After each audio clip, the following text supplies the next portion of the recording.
eyes, look me in the face, tell me that you love me, even if it's fake.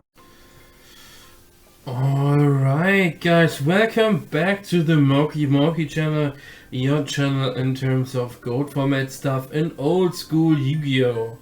Alright, today we have a deck profile here. So, before I jump into it, I have to say at the beginning of the video, it seems like, because some of you guys are not subscribing to me and you're always coming back.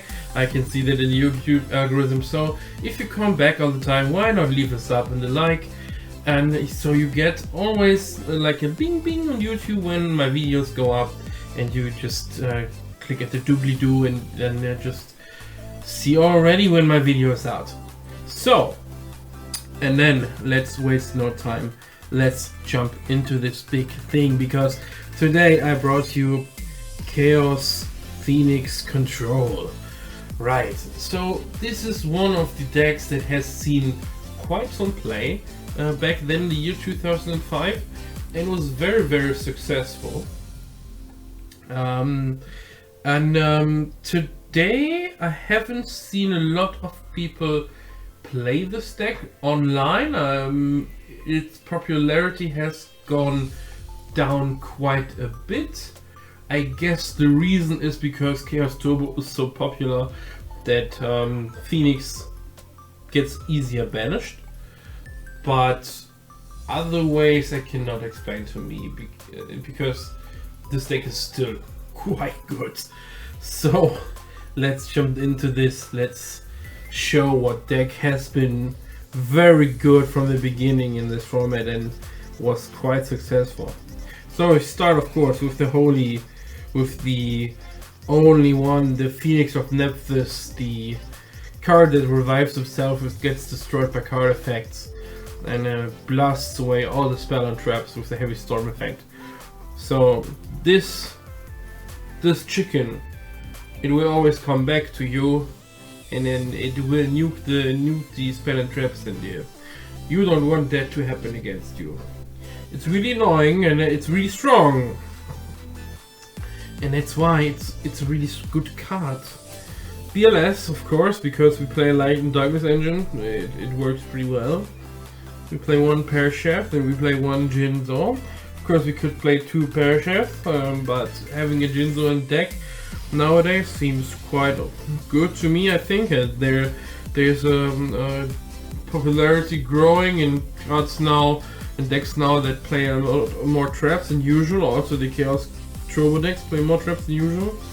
Late Night against flip effects, DD Warrior Lady of course, Breaker, Ashura Priest, Sangan, Tribe Infecting, and Sinister Serpent to round up this.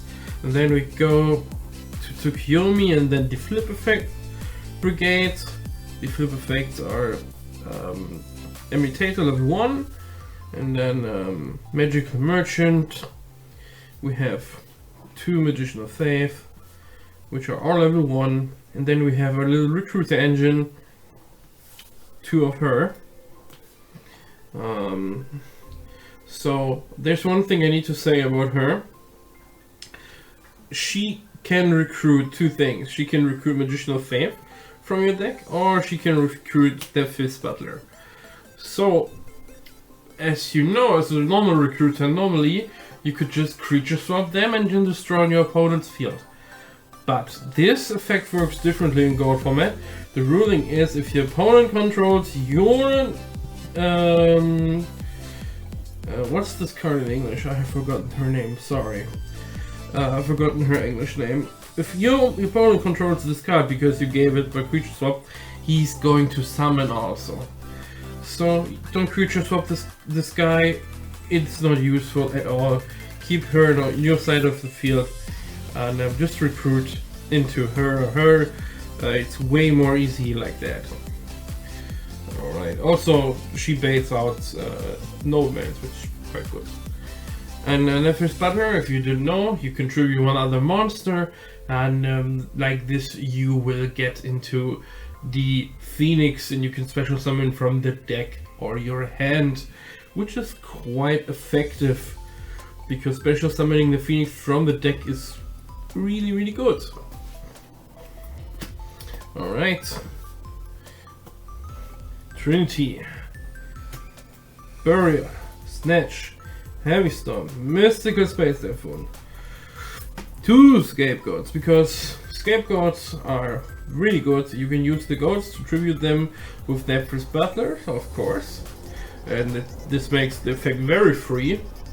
Or you can use the effect with Nephris Butler to tribute Sanguine, which gets also a search effect, which makes it more amazing. But if you're already playing a Scapegoat control engine, you can also play metas. And of course, if you do that, you can also play Creature Swap, and you can also play Enemy Controller, which makes this deck very versatile, very control-y, and has a lot of aspects that can annoy your opponent.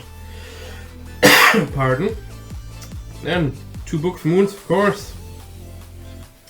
Always play double Book of Moon, unless you really can't find a space for a second one, which is always kind of bad. I don't like it personally. 2 Null Man, because Null Man is amazing. And then the trap lineup are the 4 standard traps, as you can see.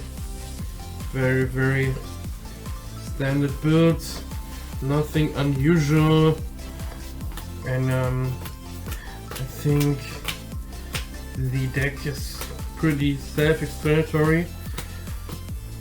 I have